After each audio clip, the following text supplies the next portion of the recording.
Hello, it's been a while, and by a while I mean it's been 4 years since my last Bedman primer. I originally had this script talk about me not being on this earth anymore before the Rev 2 rollback drops, but with the recent announcements, I'll still be alive. I no longer have to worry about having the younger generation carry the neutral when I'm able to do it by myself. Regardless, I need to finish this guide, not to actually help new players but to help myself. I have this bad habit of starting projects, carrying them for a bit, and never finishing them. This is my calling and I must break the cycle. Anyways, enough pointless talk, let's jump to the core of this video, Bedman special attacks. 236 punches task A, and this is Bedman's staple screen control projectile. This is a slow moving boomerang. When done on the ground, he throws it fairly high up, and when done in the air, he throws it downwards at an angle. Ground task A can cover a lot of ground initially, but the height at which it is thrown can allow some characters to run under it or low profile it with certain attacks. The angle of the air one allows you to better scan the ground if you Tiger Knee the motion. Remember, the motion for a Tiger Knee input is 2369. You do the quarter circle forward while on the ground and get your forward jump input after, then press punch. Task A's travel path is predictable as it goes forward, but once it starts returning, it will track the location of the slot where Bedman's bed head thing is supposed to be. With that in mind, you can manipulate the return trajectory of Task A. Task A is one of Bedman's most invaluable zoning tools and is a core part of his game plan in many matchups. Task A's slow travel speed and boomerang properties allow it to be a constant presence on the screen. Task A is integral to limit your opponent's options and have them behave in a certain way. If you know how your opponent is going to maneuver around Task A, you can easily shut that option down. For example, you could do the fight game classic, throw the projectile and wait for the opponent to jump or air dash over it, and then slap them down with an anti-air, air-to-air, or an air throw. If you happen to be in the air already and the opponent is sandwiched between you and the projectile as it is returning, then you can use the block stun generated by Task A to go for a high-low situation. And of course, if they happen to just get hit, you can tack on free damage or a combo based on your positioning. Task A is where a lot of the magic happens. Task A carries some important properties and rules that should be known. The projectile will persist on the screen for a while, but if Bedman is hit or he ends up blocking, the projectile will instantly disappear. So don't expect the boomerang nature of the projectile to save you. You may also notice that Bedman's head thing is clearly gone after he throws it. This is purely cosmetic and does not affect the hitboxes of the buttons that utilize the head. Overall, you'll find yourself using Task A very often in most matchups. 236 Kick is Task A Prime and behaves a lot like Task A in every way except for two key differences. First, it starts up a lot slower than Task A, by nearly a whole half second at that. Second, Task A Prime's behavior when the projectile connects with the opponent is completely different from Task A. In Task A, the projectile hits or is blocked, and that's it. But when Task A Prime makes contact, it will forcefully cancel whatever Bedman is doing and cause him to teleport to the ball's location. Task A Prime is mostly designated as a tricky projectile and as a setup component rather than the core part of Bedman's neutral. The slow startup of Task A Prime makes it difficult to get out without getting stuffed beforehand. Task A Prime has comparatively larger reward than Task A on connection. For one, Task A Prime is insanely plus on block, being +9, which means that you can easily start your turn after when it makes contact. And also, of course, if the opponent outright gets hit by it, you can just confirm into a combo. While Task A Prime is good on paper, it's not a great move to use in a neutral game unless your opponent outright has no idea on how they're approaching the Bedman matchup. In some way, using this move in neutral is a large knowledge check. Task A Prime is very weak to Blitz Shield, and the post-Blitz situation is not in Bedman's favor. Task A Prime generally sees a lot more power when combined and mixed in with his other special attacks. 236 slashes Task B, a forward-moving spinning move. Task B is an integral combo ender in many of Bedman's ground-based confirms. It scores a hard knockdown and leaves you pretty close to them. Task B is also available in the air and you can end a lot of air confirms into it, but the opponent is able to tech if it's done high enough, so with this in mind you may want to try to option select air throw afterwards if they do tech, or just back off and reset to neutral instead. Task B's use in the actual neutral game is fairly limited. You can use it in some matchups to cover a large horizontal distance against some characters who have fairly committal movement, like Slayer or Johnny, but be ready to Roman cancel it if it's blocked, as you can eat a nasty punish afterwards. One interesting way to use Task B is to YRC to start up with the air version, which allows Bedman to slingshot his momentum. While this could be used as an aggressive way to approach the opponent, it's better used in the situation where you're cornered and you need to get out. Bedman's air dash isn't all too fast, so this is a fast way to get out of the corner once you gain the height clearance to do so.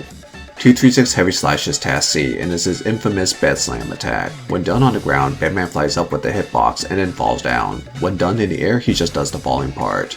For air Task C, there are two variants, one from lowish to the ground, around slightly below his peak super jump height, and then the other one is around his actual super jump height and above. The low air Task C simply hard knockdowns on hit and is 0 on block, but the high one is plus and also has a large splash that launches opponents and allow a combo extension afterwards. Task C is similar to Task B in that its usage is mostly relegated towards combo enders. While Task B is mostly effective on grounded opponents, Task C is the preferred ender on airborne ones. One example is if you anti-air with 6p, you can go into close slash into Task C afterwards, but in this situation, Task B doesn't work quite well. Air Task C can be done in some situations where the opponent is directly underneath you, and because he builds up acceleration as he falls, it can be tricky to anti-air him depending on the character, but this is mostly a gimmick. If they know how to deal with it, you're going to be punished for doing this. Some characters have really nasty 2H trades, while every character is able to 6p it or at least blitz shield it. Conversely, if you wish to be big-brained about it, you could do the falling air Task C, YRC it as you're falling down, and then attempt to blow up the anti-air attempt in various ways. The ground Task C looks like it could be a good anti-air, but has no invulnerability, and the actual hitbox is pretty weak. It can actually work as an anti-air, but if you want reliability, stick with 6p, 5p, or air throw. Alright, so that's the crux of Bedman's specials. He only has 4 and they're all fairly simple. He has a boomerang projectile that he teleports to, a forward moving spin attack, and a falling attack. That's it, right? Well, technically that's it, but there's a big catch, and that's the Deja Vu mechanic. Deja vu, I've just been in this place before. Higher on the street and I know it's my time to go. Now you may notice throughout the video that when Bedman finishes attack, he leaves behind a mysterious circle. This is a seal, and it can be used to replay the special attack that he just did. To replay the move, simply do 2-1-4 or quarter circle back plus the original attack. For example, quarter circle forward punch is to throw Task A, but to replay Task A, just do quarter circle backwards and punch to replay it. Now you may wonder, why would you replay the special attack when I could just do the special attack again? And I'm glad you hypothetically asked that question even though you probably didn't or even didn't even think about it. First, Bedman's Deja Vu attacks deal more damage than their original counterparts, but more importantly though, when Bedman replays his special attacks, the startup animation is insanely fast. As a result, the Deja Vu will do the special attack while the real Bedman can act on his own. This allows you to do a lot of different things that are not originally allowed with the regular special attacks. Task A Deja Vu allows Bedman to have more freedom of movement as the Deja Vu Task A is traveling. You can keep him in block stun more reliably as it's traveling forward. Furthermore, Deja Vu Task A does not return to Bedman himself and instead returns to the location of the seal, which allows for some tricky setups such as comboing after JD if timed well. Task A Prime Deja Vu can allow Bedman for some pretty interesting and tricky setups. Replay the seal and you can go for a JD instant overhead and have the Task A Prime cancel the attack and allow for one smooth combo, which is hard to do with the regular Task A Prime because of Bedman's long recovery after throwing it. Task B Deja Vu is one of Bedman's main pressure reset tools and is one of his main Okizeme situations. After you score a knockdown with Task B, replay the Task B seal to set up a meaty projectile on them as they wake up. From here, you can continue pressure with them with frame traps, tick throws, and etc. If they get hit by Deja Vu Task B at any point, it sets them up airborne and allows for a Task C ender. If they block Deja Vu Task B, the situation is reset because you're insanely plus afterwards and can continue pressure or even sneak in a cheeky high-low mix-up. You may want to vary your block strings to make it harder for the opponent to insta-block and to get out. Task C Deja Vu is another one of Bedman's Okizeme tools and is incredibly active and guarantees Bedman a high-low mix-up situation. Because of the motion of Task C and the rising hitbox of it, jumping out is almost impossible. If the opponent scrambles and gets hit by Deja Vu Task C, Bedman can easily combo into another Task C and just reset the situation again. Task C Deja Vu also controls a lot of space really well, so it's useful in a neutral game if you can get the seal going and hanging around the stage. Now let me cover some properties of the seals. Remember that I said earlier that seals appear when Bedman finishes a special attack, but the criteria of how a special attack is finished is arbitrary to the special move. Because of this, I'll have to go over each special move's criteria for being actually finished. For Task A and Task A Prime, the move is considered finished when Bedman throws the ball. The moment it leaves his hands, the seal is generated. Task B is considered finished when Bedman finishes the recovery of his spin. Same applies with his air one, but the interesting distinction between the air one and the ground one is that you can RC the recovery of the air one and the seal will appear. This can't be done with the ground version. Task C is similar to Task B where the ground version has to play out completely for the seal to appear, but Air Task C is an interesting one in that the moment that Bedman starts descending, the seal appears, which kind of clashes with what I said earlier about the move needing to finish for the seal to appear.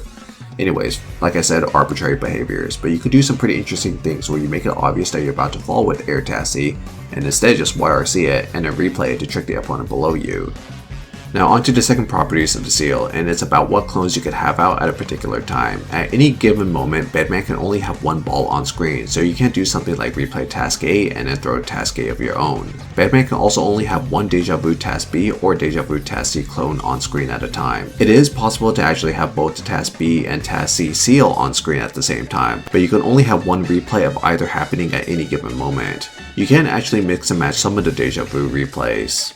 For example, you can replay Deja Vu Task A and replay Deja Vu Task B, or replay Deja Vu Task A Prime and replay Deja Vu Task C. You just can't do Deja Vu Task A and Task A Prime simultaneously, or Deja Vu Task B and Deja Vu Task C simultaneously. If that sounded a bit confusing, don't worry about it, because it also confused me when I was recording it. I was getting tongue twisted all over, and it was really annoying to record that. Now, if you're still following me, I'll go to number 3 of properties, is that Deja Vu seals don't last forever. They last for around 420 frames, funny weed number. This is around 7 seconds. When you attempt to replay a seal that does not exist, it will result in this X animation appearing with nothing happening. Opponents can also delete seals by simply hitting them, but if they hit it around the same time that you replay it, they may end up trying to attack a clone and get hit for it instead. Seals can't be destroyed during the replay, and the Bedman Deja Vu clone has no hitbox. They have to hit the circle when it's a circle and not when it's a Bedman. Also, if you do a special attack and the seal already exists, you will replace that seal with a new one with a new location and a refresh duration.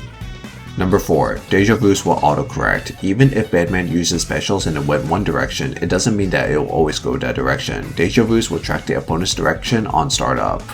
And that's about sums it up. A lot of information I know, but it's very intuitive once you get used to it. Let me provide a bit of a summary and a TLDR on this game plan in regards to its special attacks.